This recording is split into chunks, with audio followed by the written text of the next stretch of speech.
nung ta ku lu chua tu cha sen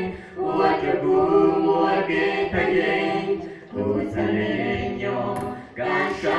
mo ke yu pen tu sa ta su ke ta chi Yesu tua sang bông khó đi ku lu di ko ti mo tua shi tu sa ta su ke tan ju yo Yesu John chan tu tu sa le chi ta su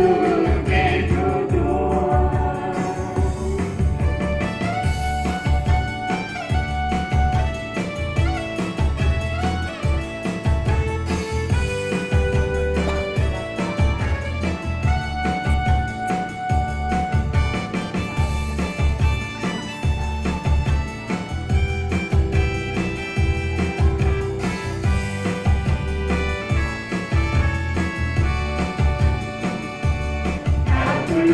Trên chữ Giêsu,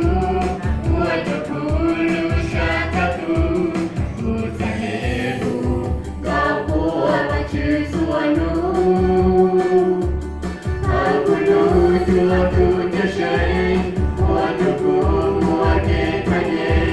tu sa lê nyo, ca sa mo ke như pe. Tu sa ta su ke ta ki,